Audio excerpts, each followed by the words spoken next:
Hello साथियों, welcome to royal study. आज के इस वीडियो में प्रैक्टिस सेट 10 आपके लिए लेकर आए। इससे पहले हम प्रैक्टिस सेट 9 आपको कवर करवा चुके हैं जीके के। अगर इन 9 प्रैक्टिस सेट तक आपने नहीं देखा है तो यहाँ पर हम आपको लिंक दे देंगे प्लेलिस्ट की, जिसको क्लिक करके आप सभी उन वीडियोस को जरूर से देख लीजिएगा, जिसमें आपको साइंस और जीके और मैथ्स के वीडियोस मिल जाएंगे जो कि हमने डाल दिए हैं। आप चेकआउट कर लीजिएगा। फाइनली स्टार्ट करते हैं गाइस, बिना टाइम वेस्ट किए हम। देखिए पीडीएफ कहां पर मिलेगी इसको ऑलरेडी हम बता चुके हैं, दोनों को आप ज्वाइन कर लीजिएगा, डिस्क्रिप्शन में लिंक दे चुके हैं। फाइनली स्टार्ट करते हैं बिना टाइम वेस्ट किए। हमारा पहला क्वेश्चन यहाँ पर निकल कर आ रहा है, जैन तीर्थ स्थल 52 गजा किस शताब्दी का है, ये आपको बताना है। जैन तीर्थ स्थल है 52 गजा और ये किस शताब्दी का है, मोस्ट इंपोर्टेंट क्वेश्चन है। सही जवाब इस क्वेश्चन का क्या रहेगा? सही जवाब यहाँ से हमारा रहेगा ऑप्शन नंबर 3, 15वीं शताब्दी का हमारा थर्ड ऑप्शन करेक्ट आंसर रहेगा। जैन तीर्थ स्थल है 52 गजा, ये 15वीं शताब्दी का है, ये 15वीं शताब्दी से संबंधित है। अब ये जैन तीर्थ स्थल 52 गजा है, ये मध्य प्रदेश के किस जिले में आता है? तो मध्य प्रदेश के बड़वानी जिले में आता है 52 गजा। याद रखिएगा, बड़वानी जिले में आता है और एक प्रसिद्ध जैन तीर्थ स्थल ये माना जाता है। यहाँ का मुख्य आकर्षण क्या है? तो गाइस जैन तीर्थ स्थल है 52 गजा, यहाँ का जो मुख्य आकर्षण है ये यहाँ पर एक पहाड़ को काटकर एक प्रतिमा, विशाल प्रतिमा का निर्माण किया गया है, ये निर्मित की गई है। और वो प्रतिमा है तीर्थकार ऋषभ देव जी, इनकी प्रतिमा यहाँ पर बनाई गई है, पहाड़ को काटकर निर्मित की गई है। प्रथम तीर्थकार ऋषभ देव जी, उनकी प्रतिमा है, स्पेशली याद रखिएगा बड़वानी में, जो कि 52 गजा तीर्थ स्थल है। क्लियर है? तो आई थिंक यहाँ से ये तो क्लियर हो चुका है। यहाँ से आपका एक और फैक्ट हम क्लियर कर दे कि जो जैन तीर्थकार है भगवान ऋषभ देव, इनकी दुनिया की दूसरी सबसे बड़ी पाषाण प्रतिमा है ये, है ना, दुनिया की दूसरी सबसे बड़ी पाषाण प्रतिमा है। तो आप याद रखिएगा, क्योंकि दुनिया की दूसरी सबसे बड़ी है और 110% आपकी एग्जाम में यहाँ से एक ना एक क्वेश्चन तो जरूर से पूछे जाता है। क्लियर है? इसके अलावा गाइस 52 जो गजा है, इसको एक और नाम से जाना जाता है, इसको चूलगिरी के नाम से भी जाना जाता है। आप नोट डाउन करिएगा, चूलगिरी के नाम से जाना जाता है, जो कि एक महत्वपूर्ण जैन तीर्थ केंद्र है, याद रखिएगा। और गाइस ये पहाड़ी जो है यहाँ पर 15वीं शताब्दी की है, 15वीं शताब्दी की पहाड़ी है, तो यहीं से हमारा सही जवाब रहेगा इस क्वेश्चन का। और 15वीं शताब्दी के यहाँ पर 11 मंदिर देखने को मिलते हैं। कितने? 11 मंदिर यहाँ पर देखने को मिलते हैं 15वीं शताब्दी के, याद रखिएगा। इसके अलावा भगवान आदिनाथ की दुनिया की सबसे बड़ी जो प्रतिमा है ये यहीं पर है, भगवान आदिनाथ की, और ये ऋषभ देव जी की है। ये ऑलरेडी हम आपको दोनों चीजें अलग अलग करवा देते हैं, ऋषभ देव जी, है ना, भगवान आदिनाथ, तो ये याद रखिएगा। और एक और चीज यहाँ पर कही जाती है, यहीं पर एक और चीज कही जाती है, भगवान ऋषभ देव जो है ये प्रथम तीर्थकर थे, जैन धर्म के संस्थापक ये माने जाते थे। तो याद रखिएगा, इनकी कितनी फीट ऊंची मूर्ति है, ये प्रतिमा है? तो गाइस इसकी जो ऊंचाई है, इसकी जो ऊंचाई है ये है 84 फीट। 84 फीट यहाँ पर हम लिख देते हैं, 84 फीट इसकी ऊंचाई है। अगर मीटर में आपसे पूछे जाए तो 26 मीटर ये है। क्लियर है? फीट में 84 फीट है और मीटर में 26 मीटर। क्लियर है? तो दोनों चीजें बता दी है। महापाषाण प्रतिमा इसको बोला जाता है, एक ही चट्टान पर ये उकेरी गई है। क्लियर है? तो ये तो चीजें क्लियर हो गई है। एक और क्वेश्चन यहाँ से बनता है, ये भगवान ऋषभ देव है, इनकी मूर्ति किस पत्थर की, पत्थर कौन सा है? तो भूरे पत्थर पर बनाई गई है और किस मुद्रा में है, ये क्वेश्चन बनता है कि भगवान ऋषभ देव जी की जो मूर्ति है 52 गजा बड़वानी में, ये किस मुद्रा में बनी हुई है? तो ये बनी हुई है, यहां से क्वेश्चन बनता है कायोसर्ग। कायोसर्ग जो मुद्रा है इसमें ये मूर्ति निर्मित है। याद रखिएगा, काफी ज्यादा क्वेश्चन यहां से पूछे जाते हैं, जो कि हमने सारे क्वेश्चन इस क्वेश्चन से जितने भी रिलेटेड क्वेश्चन थे सारे करवा दिए हैं। अब यहाँ से एक सिंगल क्वेश्चन भी अगर आपसे पूछा जाएगा तो 110% यही से पूछा जाएगा, इससे बाहर आपका नहीं जाएगा। क्लियर है? गाइस एक और चीज आपको बता दें हम थोड़ी सी, कि हमने क्लासेस का शेड्यूल आपके लिए यहाँ पर दे दिया है। देखिए जीके की जो क्लासेस है आप सभी को बताइए, सुबह मॉर्निंग में 10 बजे आती है। साइंस की क्लास हमारी शाम को 6 बजे रहती है। इसके अलावा मैथ्स की जो क्लासेस है वो हम अब आपको 3 बजे देंगे दोपहर में। क्लियर है? 3 बजे आपको ये मिलेगी। बाकी रीजनिंग की जो क्लास है इसका भी जल्द से आपको बता दिया जाएगा अनाउंसमेंट कि कब ये रीजनिंग की आपकी क्लास रहेगी। क्लियर है? तो रीजनिंग का आप भी हमें वैसे फीडबैक बता सकते हैं कमेंट बॉक्स में, अगर आप कोई और टाइम पर चाहते हैं, जिस टाइम पर आप फ्री रहें सभी, तो कमेंट करके बता सकते हैं। बाकी हम अपने अकॉर्डिंग सारी चीजें आपके लिए स्पेशल करवा देंगे। क्लियर है? तो ये क्लास मैथ्स की जरूर देखा करें, सर आपके लिए काफी मेहनत करेंगे आगे भी और कर भी रहे हैं। तो आप 3 बजे दोपहर ये जो टाइम दिया है इस पे एक बार जरूर विजिट कर लिया करें चैनल पर, क्योंकि यहाँ पर आपको वीडियोस मिल जाएंगे इसी टाइम पर। क्लियर है? नेक्स्ट क्वेश्चन की ओर आगे बढ़ते हैं। अगला क्वेश्चन है, निम्न में से कौन सी एक नई ई कॉमर्स कंपनी है? इसमें से बताना है ई कॉमर्स कंपनी आपकी कौन सी है, इसमें से एक नई। सही जवाब रहेगा हमारा यहाँ से ऑप्शन नंबर 2 मिंत्रा। मिंत्रा हमारा सेकंड ऑप्शन करेक्ट आंसर रहेगा। आई थिंक आप सभी ने इसका नाम सुना होगा। ये मिंत्रा क्या है ये आपको आई थिंक अगर नाम आपने सुना है तो आप सभी को ये पता भी है। ये है भारतीय फैशन ई कॉमर्स कंपनी है और इसका मुख्यालय कहां पर है? हेडक्वार्टर। इसका हेडक्वार्टर कहां पर है ये आप याद रखिएगा, इसका हेडक्वार्टर है बेंगलुरु कर्नाटक में। क्लियर है? बेंगलुरु कर्नाटक में इसका हेडक्वार्टर है। और इसकी स्थापना कब हुई थी? तो स्थापना हुई थी वर्ष 2007 में। इसकी स्थापना हुई थी और व्यक्तिगत उपहार वस्तुओं को बेचने के लिए इसकी शुरुआत की गई थी। गाइस इसके अलावा एक और चीज याद रखिएगा, वर्ष 2014 में Myntra.com जो कंपनी थी ये, इसको फ्लिपकार्ट द्वारा अधिग्रहित किया गया था। तो फ्लिपकार्ट ने इसको अधिग्रहित किया था, कब किया था? वर्ष 2014 में, और 2007 में ये बनी थी, ये स्थापित की गई थी। और इसका हेडक्वार्टर कहां पर था? हेडक्वार्टर है इसका बेंगलुरु कर्नाटक में। क्लियर है? तो यहां से भी आपकी सारी चीजें कवर हो चुकी हैं। अगला क्वेश्चन है, किशोर कुमार सम्मान में कितनी राशि दी जाती है? किशोर कुमार सम्मान में जो राशि दी जाती है, ये दी जाती है 2 लाख रुपए की राशि। 2 लाख रुपए की राशि हमारा यहाँ से फर्स्ट ऑप्शन बिल्कुल सही जवाब रहेगा। 2 लाख रुपए की राशि दी जाती है किशोर कुमार सम्मान की। अगर हम बात करें कि किशोर कुमार सम्मान की स्थापना कब हुई है, तो किशोर कुमार सम्मान जो है, राष्ट्रीय किशोर कुमार सम्मान इसका पूरा नाम है, और इसकी स्थापना हुई थी 1997 में। 1997 में इसकी स्थापना हुई। याद रखिएगा 2 लाख रुपए की राशि दी जाती है। इसके अलावा थोड़े से और जो पुरस्कार है, सम्मान है, उनको हम रिकॉल करवा दें आपको, ताकि आपको याद रहे। जैसे कि राष्ट्रीय इकबाल सम्मान हो गया, इसकी स्थापना हुई थी 1986 में, है ना, और इसमें 2 लाख रुपए की राशि दी जाती है। क्लियर है? इसके अलावा अगर हम बात करें कि देवी अहिल्या सम्मान की, ये कौन सा हो गया हमारा? इकबाल सम्मान। देवी अहिल्या सम्मान की अगर हम बात करें तो इसकी स्थापना हुई 1996 को, और इसमें भी 2 लाख रुपए की राशि जो है दी जाती है। इसके बाद में अगर हम बात करें तो देखिए शरद जोशी सम्मान भी काफी ज्यादा पूछे जाते हैं। शरद जोशी सम्मान, इसकी स्थापना हुई 1992 में, और इसमें कितनी राशि दी जाती है? तो 2 लाख रुपए की राशि दी जाती है। इसी तरह एक और सम्मान पूछे जाते हैं, कवि प्रदीप सम्मान। तो इसकी स्थापना 2012 में हुई थी, और इसमें भी 2 लाख रुपए की राशि दी जाती है। वैसे तो आपके बहुत सारे कालिदास सम्मान, तुलसीदास सम्मान, है ना, महात्मा गांधी सम्मान, तो ये सभी सम्मान है। बाकी हम पूरे कवर करेंगे तो काफी ज्यादा लेंथी वीडियो हो जाएगा, और नेक्स्ट क्वेश्चन आएगा उसमें हम कवर आपको करवा देंगे। अगले क्वेश्चन की ओर आगे बढ़ते हैं। अगला क्वेश्चन है हमारा, 6 जून 1944 को डी डे आक्रमण रिक्त स्थान में हुआ था। 6 जून 1944 का डी डे जो आक्रमण हुआ था, ये कहां पर हुआ था? ये फ्रांस में हुआ था। फ्रांस हमारा सेकंड ऑप्शन बिल्कुल करेक्ट आंसर रहेगा। याद रखिएगा, काफी इंपॉर्टेंट है, इस तरह के क्वेश्चंस बनते हैं। नेक्स्ट क्वेश्चन है, मध्य प्रदेश में विक्रम विश्वविद्यालय कहां स्थित है? मध्य प्रदेश में विक्रम विश्वविद्यालय आपका उज्जैन में स्थित है। उज्जैन हमारे यहाँ से फर्स्ट ऑप्शन करेक्ट आंसर रहेगा। विक्रम विश्वविद्यालय उज्जैन में, और इसकी स्थापना कब हुई थी? तो इसकी स्थापना की गई थी 1 मार्च को 1957 को। 1 मार्च 1957 को इसकी स्थापना की गई थी विक्रम विश्वविद्यालय उज्जैन की, स्पेशली याद रखिएगा।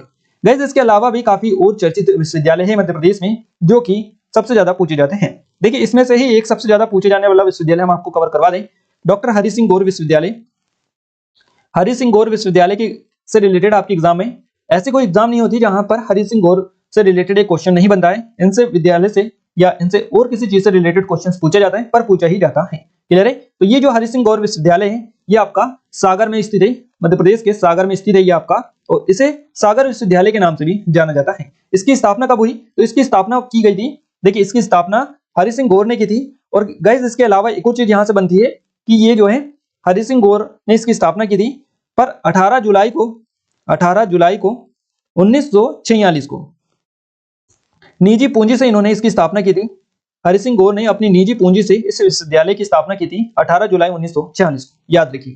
क्लियर है? इसके अलावा जीवाजी विश्वविद्यालय भी, जो कि ग्वालियर में आप सभी को पता ही है, और ये जो है उच्च कोटि का अध्ययन माना जाता है, जैसे जीवाजी विश्वविद्यालय। तो इस तरह के काफी ज्यादा हैं, जॉर्ज जीवाजी के नाम पर इसका नाम रखा गया था। तो और भी काफी सारे हैं, जैसे कि जबलपुर में इंजीनियरिंग कॉलेज है। तो इस तरह से काफी सारे हैं, बट हमने आपको जो ज्यादातर पूछे जाता है वो बता दिया है। गाइस हम आगे बढ़े उससे पहले बता दें, हमारे कुछ ऑनलाइन कोर्सेज, टेस्ट सीरीज है, पटवारी, आबकारी और एमपीजीके के टॉपिक वाइज टेस्ट सीरीज है। इन सभी की लिंक डिस्क्रिप्शन में दे चुके हैं। काफी अच्छा स्पेशल ऑफर चल रहा है, आपसे रिक्वेस्ट है कि आप एक बार डेमो जरूर से चेकआउट कर लीजिएगा। और ये हमारी ई बुक है 2022 की, इसका भी डेमो डिस्क्रिप्शन में दे दिया है हमने लिंक, जहां से क्लिक करके आप देख सकते हैं। क्लियर है? एप्लीकेशन को डाउनलोड कर लीजिएगा, टेलीग्राम को भी ज्वाइन कर लीजिएगा, डिस्क्रिप्शन में लिंक दे दी है। इनकी पीडीएफ भी आपको वहीं पर मिल जाएगी इन वीडियोस की, और आपको कोर्सेज और टेस्ट सीरीज इन सभी के बारे में वहीं पर अधिक जानकारी मिल जाएगी। कोई डाउट है, कुछ क्वेरीज है तो आप हमें नंबर पर कॉन्टैक्ट कर सकते हैं। अगला क्वेश्चन है हमारा गाइस कि निम्न में से किसे भारत का नेपोलियन कहा जाता है? भारत का जो नेपोलियन कहा जाता है, ये समुद्रगुप्त को कहा जाता है। समुद्रगुप्त हमारा फर्स्ट ऑप्शन करेक्ट आंसर रहेगा। इनको भारत का नेपोलियन कहा जाता है। इसके अलावा गाइस भारत के गुप्त राजा थे ये, जो समुद्रगुप्त हैं, इसको भारत का नेपोलियन बोला जाता है। और भारत जो प्राचीन भारत के गुप्त राजा थे ये समुद्रगुप्त, याद रखिएगा। चंद्रगुप्त प्रथम के पुत्र थे। कौन थे? चंद्रगुप्त प्रथम जो थे, चंद्रगुप्त प्रथम के पुत्र थे ये समुद्रगुप्त, याद रखिएगा। इनको भारत का नेपोलियन कहा जाता है। और इसके अलावा गाइस प्राचीन भारत के सबसे विशाल क्षेत्र इनके ही पास थे, ध्यान रखिएगा, समुद्रगुप्त के पास में। अश्वमेध यज्ञ इन्होंने करवाया था। इसके अलावा चंद्रगुप्त मौर्य प्राचीन भारत में मौर्य साम्राज्य का संस्थापक भी माना जाता है। तो इनके ही पुत्र है चंद्रगुप्त मौर्य प्रथम के समुद्रगुप्त, और चंद्रगुप्त जो मौर्य है प्राचीन भारत में मौर्य साम्राज्य के संस्थापक थे, आप सभी को पता होना चाहिए। इसके अलावा गाइस अशोक जो है अशोक, ये अशोक किस वंश के हैं, ये आपका क्वेश्चन बन सकता है। तो अशोक जो है मौर्य राजवंश के तीसरे सम्राट थे, मौर्य राजवंश के तीसरे सम्राट थे। इसके अलावा संस्थापक जो है चंद्रगुप्त के पोते और दूसरे सम्राट बिंदुसार के पुत्र ये थे। क्लियर है? बिंदुसार भारत के आपको पता ही होगा दूसरे मौर्य सम्राट थे और वंश के संस्थापक चंद्रगुप्त के पुत्र थे। क्लियर है? तो ये आई थिंक यहाँ से आपकी पूरी चीजें क्लियर हो चुकी होगी, क्योंकि चंद्रगुप्त, अशोक और समुद्रगुप्त ये जो सभी हैं बिंदुसार, ये सभी एक ही वंश से रिलेटेड है। तो इनके बारे में आपका कंसेप्ट क्लियर होना चाहिए। अगला क्वेश्चन है मध्य प्रदेश का कौन से जिले में कोविड-19 के खिलाफ 100% टीकाकरण के लक्ष्य को प्राप्त करने वाला राज्य का पहला पंचायत है। इस क्वेश्चन का जो सही जवाब रहेगा, पूछा है कौन से जिले में है ये पंचायत आपका, ये पूछा है जिसने कोविड-19 के खिलाफ 100% टीकाकरण के लक्ष्य को प्राप्त किया है, और ऐसा करने वाला पहला पंचायत है ये। तो ये किस जिले में है? तो ये है आपका शहडोल जिले में। शहडोल हमारा सेकंड ऑप्शन करेक्ट आंसर रहेगा। याद रखिएगा मध्य प्रदेश के शहडोल जिले में एक ग्राम पंचायत है जिसका नाम है जमुई।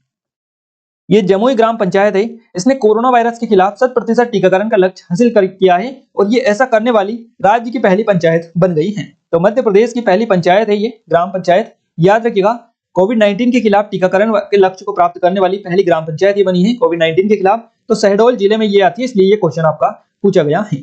जमुई ग्राम है, इसका नाम है जमुई ग्राम पंचायत। क्लियर है? अगला क्वेश्चन है हमारा, भारत के किस पड़ोसी देश के साथ काला पानी क्षेत्रीय विवाद है? काला पानी जो क्षेत्रीय विवाद है ये किसके साथ में है, ये हम आपको बता दें। देखिए यहाँ पर जो काफी ज्यादा क्वेश्चन बनते हैं इस तरह के आपके, कौन सा विवाद किसके साथ में है, तो ये नेपाल से, नेपाल हमारा करेक्ट आंसर यहाँ से हो जाएगा। क्लियर है गाइस? थोड़ा सा हम आगे बढ़े उसकी बजाय हम थोड़ा सा पीछे बढ़ते हैं, है ना, बैक चलते हैं वापस से, और हम एक और चीज मिस कर गए यहाँ पर कोविड-19 से रिलेटेड। गाइस कोविड-19 से रिलेटेड आपके एग्जाम में क्वेश्चंस बनते हैं, जैसे कि ये क्वेश्चन आपका कांस्टेबल में पूछा गया 2022 में जो एग्जाम हुई है उसमें। क्लियर है? तो इस तरह से आगे भी आपके एग्जाम में कोविड-19 से रिलेटेड क्वेश्चंस बनेंगे, तो हम उनको सोच रहे थे कि आपको एक बार थोड़ी सी चीजें रिकॉल करवा दे जो आपको याद रहे। क्लियर है? तो गाइस यहाँ पर हम सबसे पहले आपको बताते हैं कोविड-19 के बारे में। ये तो आपकी जमुई ग्राम पंचायत हो गई, मध्य प्रदेश की पहली ग्राम पंचायत। इसके अलावा और तरह के जो क्वेश्चंस बनते हैं उनको हम देख लेते हैं। देखिए कोरोना वायरस की शुरुआत कब हुई थी, यहीं से हम स्टार्ट करते हैं। कोरोना वायरस की जो शुरुआत हुई थी ये दिसंबर में हुई थी, दिसंबर माह में 2019 में। कहां से हुई थी? तो चीन के वुहान से हुई थी, चीन के वुहान शहर से। आपको यह आई थिंक पता होगा, पर डेट आप नोट डाउन कीजिएगा, दिसंबर 2019 से इसकी शुरुआत हुई थी। कोरोना का आधिकारिक जो नाम है ये कोविड-19 है, जैसा कि यहाँ पर लिखा हुआ है कोविड-19 कोरोना वायरस डिसीज जिसको बोला जाता है। WHO ने कोरोना का महामारी जो घोषित किया था ये किया था 11 मार्च को 2020 में। कोरोना वायरस जो होता है मानव शरीर के किस प्रभावित को जो अंग होता है उसको प्रभावित करता है। तो कोरोना वायरस जो है मानव शरीर के जो अंग है फेफड़ा, है ना, फेफड़ा इसको प्रभावित करता है। इसके अलावा भारत में कोरोना वायरस का पहला मामला कहां पर दर्ज किया गया था? तो पहला मामला जो आया था ये आपका केरल में आया था, केरल में आया था कोविड-19 का। और कोरोना काल में दुनिया का पहला मास्क मुक्त देश कौन सा बना था? तो ये इजराइल बना था, इजराइल। इस तरह से क्वेश्चंस बनते हैं आपके। एक और चीज याद रखिएगा कि यहाँ पर पहला जो लॉकडाउन लगा था भारत में, प्रथम बार लॉकडाउन ये कब लगा था? तो ये लगा था आपका 25 मार्च को, है ना, 2020 को। और कब तक लगा था ये? तो ये लगा था 14 अप्रैल तक, 14 अप्रैल, 25 मार्च से 14 अप्रैल तक लगा था 2020 में। और कितने दिनों का? 21 दिनों का ये लगा था, 21 दिन के लिए। क्लियर है? तो याद रखिएगा इस तरह से क्वेश्चंस बनते हैं आपके एग्जाम में, और आगे भी आपको जरूर से बनेंगे। क्लियर है? और इससे अलावा कई सारे क्वेश्चंस बनते हैं, जैसे कि 100% टीकाकरण लक्ष्य को प्राप्त करने वाला पहला गांव कौन सा है? तो ये जम्मू कश्मीर में आता है, आपका वेयान गांव इसको बोला जाता है, ये जम्मू कश्मीर में है। इसके अलावा 100% टीकाकरण लक्ष्य करने वाला पहला शहर कौन सा है? तो ये भुवनेश्वर है आपका। इसी तरह 100% जो टीकाकरण है इसका लक्ष्य प्राप्त करने वाला पहला केंद्र शासित प्रदेश तो ये अंडमान निकोबार है। पहला राज्य आपसे पूछा जाए तो हिमाचल प्रदेश है। इसके अलावा कोविड-19 के खिलाफ खुडोल जो है ये पहल संबंधित की थी एक राज्य ने, और ये मणिपुर राज्य है जिसने खुडोल पहल शुरू की थी। इसी तरह के काफी ज्यादा क्वेश्चंस यहाँ से आपके पूछे जाते हैं। क्लियर है? तो आपको इन सभी को अच्छे से कर लेना है, क्योंकि यहाँ से आपके लगातार एग्जाम में क्वेश्चंस बनते रहते हैं, है ना। तो अब आई थिंक ये आपको कवर करवा देंगे हम, स्पेशली एक डेडिकेटेड वीडियो दे देंगे कोविड-19 का, जहां से आप कवर कर लेंगे। तो ये हमारा हो चुका था भारत के किस पड़ोसी देश के साथ काला पानी क्षेत्रीय विवाद है? तो ये नेपाल के साथ में है, नेपाल के साथ में है। गाइस भारत और नेपाल के साथ में काला पानी और सुस्ता जो क्षेत्र है ये विवादित क्षेत्र है, इसीलिए काला पानी क्षेत्र जो विवाद है ये नेपाल के साथ में, क्योंकि भारत और नेपाल दोनों के बीच में ये है। काला पानी नेपाल का एक जिला है, दलूचा जिला, नेपाल का दलूचा जिला, और भारत का पिथौरागढ़ जो जिला है इसके बीच में क्षेत्रीय विवाद के तहत एक क्षेत्र ये आता है। गाइस 1962 में भारत तिब्बत पुलिस सीमा पुलिस जो है इसके द्वारा प्रशासित इसको किया गया था इस क्षेत्र को। और सुस्ता जो है ये एक भारतीय सेना नियंत्रित क्षेत्र है, सुस्ता जिसको बोला जाता है, सुस्ता का हम यूज कर रहे हैं ये तो। और ये सुस्ता, इसके अलावा ट्रिनियो सुस्ता जिसको बोला जाता है, एक और जगह है ट्रिनियो सुस्ता, नेपाल और निचोल उत्तर प्रदेश जो भारत में आता है उसके बीच का स्थान है ये सुस्ता, निसुस्ता है ना, ट्रिब्यूनिस सुस्ता और सुस्ता। क्लियर है, तो ये इसी के बीच में आता है और ये एक किस तरह का विवादित क्षेत्र है, क्लियर है, विवादित क्षेत्र है। इसलिए यहां से आपका क्वेश्चन बना है कि काला पानी क्षेत्रीय विवाद जो किससे संबंधित है, तो ये भारत और नेपाल से संबंधित है। क्लियर है, याद रखिएगा। अगला क्वेश्चन है हमारा, किस लोकप्रिय फसल को उसके वैज्ञानिक नाम सिसर एरिटिनस के नाम से जाना जाता है? सही जवाब इस क्वेश्चन का क्या रहेगा? सही जवाब रहेगा काबुली चना। हमारा फोर्थ ऑप्शन करेक्ट आंसर रहेगा। एक लोकप्रिय फसल है कौन सी? काबुली चना। इसको किस वैज्ञानिक नाम से जाना जाता है? सिसर एरिटिनस के नाम से इसको जाना जाता है। अगला क्वेश्चन है, भारत की पहली महिला टेस्ट क्रिकेट कप्तान कौन है? भारत की पहली महिला टेस्ट क्रिकेट कप्तान कौन है? सही जवाब रहेगा शांता रंगास्वामी। हमारा यहां से फर्स्ट ऑप्शन करेक्ट आंसर रहेगा। शांता रंगास्वामी भारत की पहली महिला टेस्ट क्रिकेट कप्तान है। क्लियर है, शांता रंगास्वामी की बात करें तो ये भारतीय महिला क्रिकेट टीम की पहली कप्तान थी। क्लियर है, भारतीय महिला टीम की पहली कप्तान थी, भारतीय महिला क्रिकेट टीम की। तो ये कब थी? ये थी 1976 से, 1976 1976 से 1976 में भारतीय महिला क्रिकेट टीम की कप्तान थी ये। इसके अलावा गाइस इन्होंने 1976 से 1991 तक करीबन 600 के समथिंग यानी 616 जो मैच है ये खेले हैं। और इनका जन्म हुआ है भारत के चेन्नई में इनका जन्म हुआ है 1954 में, आप ये याद रखिएगा गाइस। इसके अलावा इन्हें अर्जुन पुरस्कार भी मिल चुका है, अर्जुन पुरस्कार जीता है इन्होंने क्रिकेट के लिए। अर्जुन पुरस्कार भारत के खेल में सर्वश्रेष्ठ पुरस्कार माना जाता है, खेलों के क्षेत्र में उत्कृष्ट उपलब्धि के लिए दिया जाता है और सर्वोच्च सम्मान इसको माना जाता है अर्जुन पुरस्कार को। इसके अलावा गाइस रंगास्वामी जो है, शांता रंगास्वामी भारत में महिला क्रिकेट के अग्रदूतों में से एक मानी जाती है, यानी सबसे फर्स्ट बाउंड्री पर मानी जाती है क्रिकेटरों में, महिला क्रिकेटरों में। क्लियर है, तो ये आपके एग्जाम में इस तरह के क्वेश्चन है जो आपके एग्जाम में बनते हैं। इसके अलावा और भी कई सारी क्रिकेटर है, महिला क्रिकेटर, जिनसे रिलेटेड लगातार क्वेश्चन बनते हैं, जैसे कि आपकी हरमनप्रीत कौर हो गई, झूलन गोस्वामी हो गई, मिताली राज हो गई। अब मिताली राज से तो एक और क्वेश्चन बनता है आपका कि भारतीय क्रिकेटर है ये, और महिला क्रिकेट जो राष्ट्रीय महिला क्रिकेट टीम है इसकी टेस्ट और एक दिवसीय कप्तान ये है कौन? मिताली राज। मिताली राज का जन्म जोधपुर में हुआ है और 10 साल की उम्र में ही इन्होंने क्रिकेट खेलना स्टार्ट कर दिया था, ये चीज आप याद रखिएगा। 17 साल की उम्र में भारतीय जो टीम थी इसमें इनको ले लिया गया था। तो यहां से इस तरह के क्वेश्चंस बनते हैं। एक और रिकॉर्ड इनके नाम है कि महिलाओं के अंतरराष्ट्रीय क्रिकेट में सर्वाधिक रन बनाने वाली जो खिलाड़ी है, महिला खिलाड़ी, महिलाओं के अंतरराष्ट्रीय क्रिकेट में सर्वाधिक रन बनाने वाली जो खिलाड़ी है ये कौन है? तो ये मिताली राज है, स्पेशली याद रखिएगा, इनसे रिलेटेड क्वेश्चन काफी ये पूछा जाता है।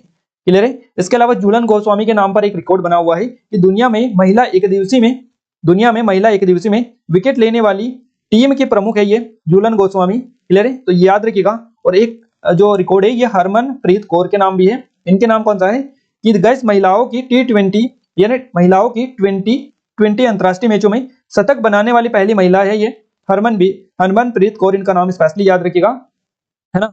और ये एक भारतीय क्रिकेटर है, आप सभी आई थिंक इनको भी जानते हैं। अगला क्वेश्चन है, जनगणना 2011 के अनुसार मध्य प्रदेश का कुल जनसंख्या घनत्व प्रतिशत प्रति वर्ग किलोमीटर कितना था? तो देखिए इस क्वेश्चन का जो सही जवाब हमारा रहेगा ये रहेगा 236, यहाँ नहीं, यानी कि हमारा फर्स्ट ऑप्शन करेक्ट आंसर रहेगा 236। फर्स्ट ऑप्शन के साथ में करेक्ट आंसर चला जाएगा। जनगणना 2011 के अनुसार मध्य प्रदेश का जो कुल जनसंख्या घनत्व प्रति वर्ग किलोमीटर था 236 था। क्लियर है, 2011 की जनगणना के अनुसार मध्य प्रदेश की जो जनसंख्या थी, मध्य प्रदेश की जनसंख्या की यहाँ पर हम बात करें तो ये कितनी थी? ये थी 7.27 करोड़। याद रखिएगा 7.27 करोड़ मध्य प्रदेश की जनसंख्या थी। 2001 की बात करें तो गाइस 2001 में ये जो जनसंख्या थी ये थी 6.03 करोड़। क्लियर है, ये 2001 की है और ये 2011 की है। क्लियर है, याद रखिएगा। देखिए कि 2011 की जनगणना के अनुसार मध्य प्रदेश की कुल जनसंख्या आप सभी को हमने क्लियर कर दी है कितनी है ना। और इसमें अगर हम पुरुषों और महिलाओं का देखें तो ये आप देख लीजिएगा, बुक्स में आपको मिल जाएगा डेटा, हम यहाँ पर ज्यादा कवर नहीं करेंगे, जो चीजें इंपॉर्टेंट है ज्यादा वो हम आपको बता देते हैं। देखिए 10 की वृद्धि की अगर हम बात करें, कुल वृद्धि दर क्या है मध्य प्रदेश की कुल जनसंख्या वृद्धि दशक की, तो ये है 20.35%, 20.35% है। और पिछले दशक में ये जो थी ये थी 24.34%। 2011 में मध्य प्रदेश की जनसंख्या भारत का कितना प्रतिशत है? तो 6% है, ये आप याद रखिएगा। और 2001 में जो यह आंकड़ा था ये था 5.87%। क्लियर है, तो ये आप याद रखिएगा, इस तरह से क्वेश्चन पूछे जाते हैं। अगला क्वेश्चन है, खंडवा में नवजवान सभा की स्थापना किस वर्ष हुई थी? खंडवा में नवजवान सभा की जो स्थापना हुई थी ये 1931 में हुई थी, 1931 में। फोर्थ ऑप्शन हमारा करेक्ट आंसर रहेगा। नवजवान सभा इसको बोला जाता है जिसकी स्थापना खंडवा में की गई थी 1931 में। याद रखिएगा गाइस, एक और स्थापना की गई थी नौजवान भारत सभा की, है ना, वो अलग है और ये अलग है। ये खंडवा में हुई थी नवजवान सभा की स्थापना, और एक भारत में हुई थी नौजवान भारत सभा की स्थापना, ये हुई थी 1926 में, है ना। और ये इसकी स्थापना किसने की थी? तो इसकी स्थापना की थी भगत सिंह ने। भगत सिंह जी ने इसकी स्थापना की थी, याद रखिएगा। और इसका नाम था नौजवान भारत सभा, और खंडवा में हुई थी नवजवान सभा की स्थापना, जो कि 1931 में हुई थी। दोनों क्वेश्चन अलग है, सेम है, इसलिए हमने आपको बताया है ताकि आप कंफ्यूज ना हो। अगला क्वेश्चन है, डॉक्टर अनिल काकोडकर किस वर्ष भाभा परमाणु अनुसंधान केंद्र के अध्यक्ष बने? सही जवाब इस क्वेश्चन का रहेगा 1996 हमारा थर्ड ऑप्शन करेक्ट आंसर रहेगा। डॉक्टर अनिल काकोडकर 1996 में भाभा परमाणु अनुसंधान केंद्र के अध्यक्ष बने थे। क्लियर है। देखिए, डॉक्टर अनिल काकोडकर के बारे में स्पेशली यहाँ से क्वेश्चन आपके हर एक एग्जाम में पूछा जाता है। यहाँ से कुछ ऐसे व्यक्तित्व है मध्य प्रदेश के जिनसे आपके एग्जाम में कोई से भी एग्जाम हो, एक ना एक क्वेश्चन तो जरूर से पूछा जाता है। और आप लिख के रख लीजिएगा, इस तरह का इस बार भी एक ना एक क्वेश्चन जरूर से पूछा जाएगा। इसलिए हम इनसे रिलेटेड एक पॉइंट भी नहीं छोड़ेंगे, पूरा आपको कवर करवा देंगे इस वीडियो में, ताकि क्वेश्चन यहाँ से बने तो यहाँ से आपका सिंगल क्वेश्चन भी बाहर ना जाए। क्लियर है। तो गाइस, अनिल काकोडकर जो है, इनका जन्म कहां पर हुआ है? सबसे पहला पॉइंट तो यही बनता है, तो ये हुआ है मध्य प्रदेश के बड़वानी में।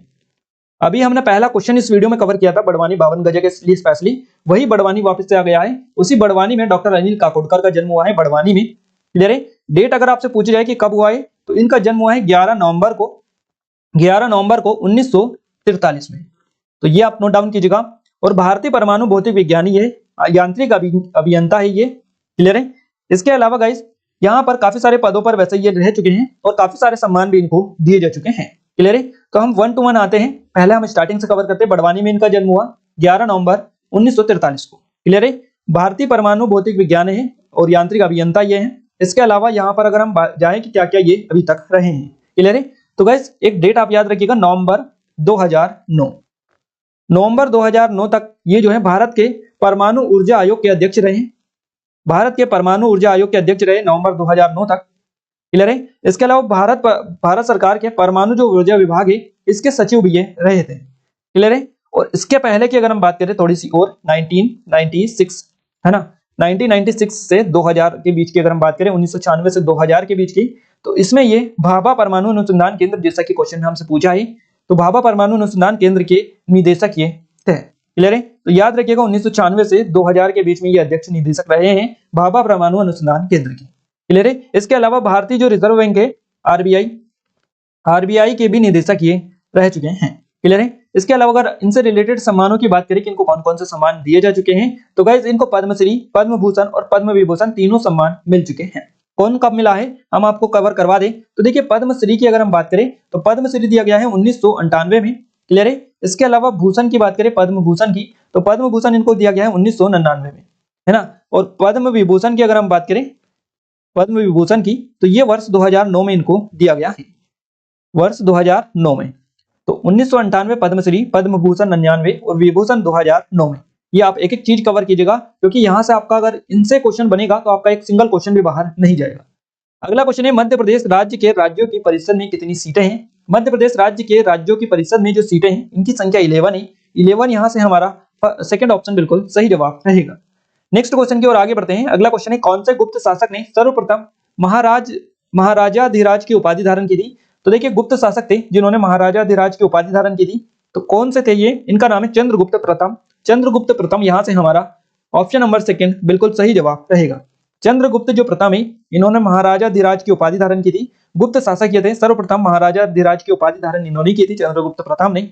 याद रखिएगा। और देखिए, चंद्रगुप्त प्रथम गुप्त वंश के पहले शासक है जिन्होंने ये जो उपाधि है धारण की थी। क्लियर है। चंद्रगुप्त प्रथम कौन थे? तो गाइस, गुप्त राजा थे घटोत्कच, उनके पुत्र थे ये चंद्रगुप्त प्रथम। याद रखिएगा। और इस राजवंश के संस्थापक जो गुप्त के पोते थे ये, है ना। स्पेशली यहां से जो क्वेश्चंस बनते हैं वो यहीं से बनते हैं, चंद्रगुप्त प्रथम से रिलेटेड इसी तरह के क्वेश्चंस बनते हैं कि आपके एग्जाम में।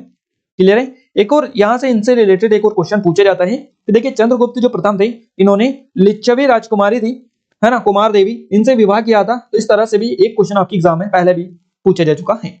गाइस हम आपको बता दें, हम नेशनल का जो पूरा करंट अफेयर है आपका इस चैनल पर कवर करवा रहे हैं, जिसके लिंक हमने डिस्क्रिप्शन में डाल दिया। आपसे रिक्वेस्ट है कि आप एक बार जरूर से देखकर चेकआउट कर लीजिएगा, क्योंकि आपके लिए ही स्पेशली हम एमपी की एग्जाम के लिए ये वीडियो था यहाँ पर दे रहे हैं। तो इस चैनल को डिस्क्रिप्शन में लिंक है, वहां से जाकर सब्सक्राइब कर लीजिएगा, जैसे ही नया वीडियो आएगा आपको नोटिफिकेशन मिल जाएगा। अगला क्वेश्चन है, बंदर कूदनी निम्न में से किस स्थान पर स्थित है? बंदर जो कूदनी है ये कहां पर है, ये आपका क्वेश्चन बना है। तो बंदर कूदनी मध्य प्रदेश के जबलपुर में, हमारा सेकंड ऑप्शन सही जवाब रहेगा, जबलपुर करेक्ट आंसर हो जाएगा। बंदर कूदनी कहां पर है? जबलपुर में है। संगमरमर के पहाड़ है यहाँ पर, बंदर कूदनी यहाँ पर है, मध्य प्रदेश के जबलपुर में। धुआंधार जलप्रपात है यहाँ पर, काफी सारी चीजें यहाँ पर जबलपुर में आपको देखने को वैसे भी मिलती है।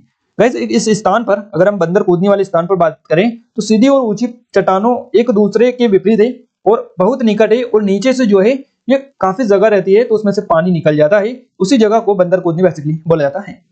यहाँ पर एक पहाड़ एक दूसरे के इतने करीब आ जाते हैं कि बंदर एक किनारे से दूसरे किनारे तक बिना किसी परेशानी से छलांग लगा सकते हैं, तो इसीलिए इस जगह को बंदर कूदनी के नाम से जाना जाता है। बंदर कूदनी में संगमरमर की जो चट्टानें हैं ये नर्मदा नदी के तट पर स्थित है। इसके अलावा गाइस मैग्नीशियम, चूना पत्थर और इस तरह की कई सारी चट्टानें यहाँ पर देखने को मिलती है। संगमरमर की चट्टानें, पत्थर ये अलग अलग रोशनी में अलग अलग रंगों के जो है यहाँ पर पाए जाते हैं। और ये जो है स्थल एक पुरातात्विक महत्व भी रखता है, बेसिकली आपको पता होगा, क्योंकि खुदाई में कुछ घाटों और डायनासोर के कुछ अंडे भी यहाँ पर देखे गए थे, तो जो कि जबलपुर में स्थित है। पूरा हमने कवर करवा दिया है। बंदर कूदनी अगर आगे से आपका क्वेश्चन बनेगा 110% आप इसको सही करके आएंगे। क्लियर है? अगला क्वेश्चन है हमारा, भारतीय संविधान की 10वीं अनुसूची किस विषय से संबंधित है? भारतीय संविधान की 10वीं जो अनुसूची है ये किससे संबंधित है? सही जवाब रहेगा हमारा दल बदल कानून से। दल बदल कानून हमारा थर्ड ऑप्शन करेक्ट आंसर रहेगा। दल बदल विरोधी जो कानून है ये इससे संबंधित है 10वीं अनुसूची, हमारा सही जवाब रहेगा, याद रखिएगा। क्लियर है? गाइस दल बदल विरोधी जो कानून है यह कार्यालय या भौतिक लाभ या इन्हीं जैसे अन्य जो विचार होते हैं जैसे कि लालच और इनके द्वारा प्रेरित राजनीतिक उल्लंघन को रोकने के लिए बेसिकली ये जो है बनाया गया है दल बदल विरोधी कानून इसको बोला जाता है। हम आपको बता दें 1985 में संसद द्वारा इसको पारित किया गया था, है ना, और 2002 में इसे प्रबलित किया गया था। तो याद रखिएगा संसद द्वारा 1985 में और प्रबलित जो किया गया था 2002 में किया गया था। ये आप याद रखिएगा डेट, क्योंकि स्पेशली पूछा जाता है। गाइस इसे जो है संविधान में जो 52वां जो संशोधन है, 52वां संशोधन 1985 में ये हुआ था, 1985 में उसमें डाला गया है। क्लियर है? दल बदल को इस तरह से परिभाषित किया गया था और किया गया है। तो देखिए अक्सर एक विरोधी जो समूह होता है इसमें शामिल होने के लिए और एक स्थिति या संघ को छोड़ता है, तो इस तरह से इसको परिभाषित किया गया है। तो याद रखिएगा ये 1985 में इसको क्या किया गया था, संसद द्वारा पारित किया गया था, 2002 में इसको प्रबलित किया गया और 52वां जो संविधान संशोधन है, 52वें संविधान संशोधन 1985 इसमें इसको डाला गया है। 10वीं अनुसूची में आपको मिलता है दल बदल कानून। अगला क्वेश्चन है हमारा, जॉर्ज कैसल की समुद्र तल से ऊंचाई कितनी है? जॉर्ज कैसल की समुद्र तल से जो ऊंचाई है यह है 400। देखिए यहाँ पर ऑप्शंस जो आप देखिए जरा एक नजर ऑप्शंस पे डाल लीजिएगा कितनी आपको बराबर ऑप्शंस यहाँ पर मिले हुए हैं, 482, 83, 84, 85। आपको फिक्स डिजिट याद रखना है कि क्या क्या इनकी मीटर है, कितनी ऊंचाई है, आपको लगभग अब नहीं जाना है, आपको एग्जैक्ट याद होना चाहिए कि हाँ इतनी ही है। ऑप्शन इस हिसाब से मिल रहे हैं आपको ना, 82, 83, 84, 85। आप इसमें कुछ सोच ही नहीं सकते, अगर आपको याद होगा तो आप क्लिक कर देंगे, नहीं याद होगा तो आपको गलत हो जाएगा। क्लियर है? तो जॉर्ज कैसल की समुद्र तल से जो ऊंचाई है यह है 484 मीटर। 484 हमारा यहाँ से थर्ड ऑप्शन करेक्ट आंसर रहेगा। जॉर्ज कैसल जो भवन है ये कहाँ पर है? तो गाइस जॉर्ज जो कैसल भवन है ये माधव नेशनल पार्क है, आपका माधव राष्ट्रीय उद्यान कहाँ पर है? तो मध्य प्रदेश के शिवपुरी जिले में है। मध्य प्रदेश के शिवपुरी में माधव नेशनल पार्क, यहीं पर ये जॉर्ज कैसल भवन बना हुआ है। तो इसी के बारे में पूछा है कि जॉर्ज कैसल जो भवन है इसकी समुद्र तल से ऊंचाई कितनी है? तो यह है इसकी 484 मीटर। अगर आपसे फीट में पूछा जाए तो कितनी है? फीट में अगर आपसे पूछा जाए तो फीट में ये होगी 1597 फीट। क्लियर है? 1597 फीट हो जाएगी फीट में अगर आपसे पूछा जाएगा तो, और अगर मीटर में पूछा जाए 484 मीटर हो जाएगी। और यहाँ एक उत्तम तरीके का जॉर्ज कैसल महल है जो कि इतनी ऊंचाई पर खड़ा हुआ है। गाइस यहाँ पर थोड़ी सी चीजें हम आपको फटाफट कवर करवा दें। ये जो महल है 1911 में ग्वालियर के तत्कालीन सिंधिया शासक थे, इनके द्वारा इंग्लैंड के किंग जॉर्ज जो पंचम थे उनके एक रात के ठहराव के लिए बनाया गया था। तो ये क्वेश्चन आपको बनेगा किसने बनवाया था, कब बनवाया था? 1911 में बनवाया था, ग्वालियर के सिंधिया के द्वारा बनवाया गया था। किसके लिए बनवाया था? इंग्लैंड के किंग जॉर्ज पंचम के एक रात के ठहरने के लिए इसको बनाया गया था। अब वो यहाँ पर क्या करने के लिए आए थे, तो गाइस वो बाघों के शिकार के लिए जंगल की यात्रा करने के लिए यहाँ पर आए थे। कहाँ के जंगल? शिवपुरी के जंगल। माधव राष्ट्रीय उद्यान जो है आप सभी को पता ही है, यहाँ पर काफी सारे जो कि शिकारी पशु देखने को मिलते हैं, है ना। बाघों का शिकार करने के लिए वो यहाँ पर आए थे। तो याद रखिएगा इस तरह के आपके एक एक पॉइंट यहाँ से हम कवर करवा रहे हैं ताकि आपका एक सिंगल क्वेश्चन बाहर ना जाए। अगला क्वेश्चन है इल उदल फितर। इल उदर फितर, है ना। इल उद, देखिए यहाँ पर जो क्वेश्चन है हमारा 109 नंबर का, ईद उल फितर में रिक्तस्थान के अंत का प्रतीक है। तो इल, देखिए यहाँ पर आपको समझना है थोड़ा सा, है ना। यहाँ से हमारा सही जवाब जो रहेगा यह ऑप्शन नंबर 3 रहेगा। ईद उल फितर रिक्तस्थान के अंत का प्रतीक है, तो रमजान का है, रमजान हमारा सही जवाब रहेगा यहाँ पर। ईद उल फितर रमजान के पवित्र महीने के अंत का एक प्रतीक माना जाता है। दुनिया भर में मुस्लिम समुदाय जो होता है इसके द्वारा ये मनाया जाता है। याद रखिएगा गाइस, आप सभी को पता होगा अर्ध जो चंद्र होता है इसके अवलोकन का दिन होता है बेसिकली ये, और एक दिन बाद ये शुरू होता है इसके अवलोकन के, क्लियर है। और ये बेसिकली अमावस्या की जो रात होती है उसके बाद होता है, क्लियर है। तो याद रखिएगा थोड़ी सी चीजें हम आपको बता दें। ईद उल फितर रिक्त स्थान के अंत का प्रतीक है, तो रमजान के अंत का प्रतीक यह है। अगला क्वेश्चन है हमारा गाइस, काफी इंपॉर्टेंट क्वेश्चन है अगला भी, क्लियर है।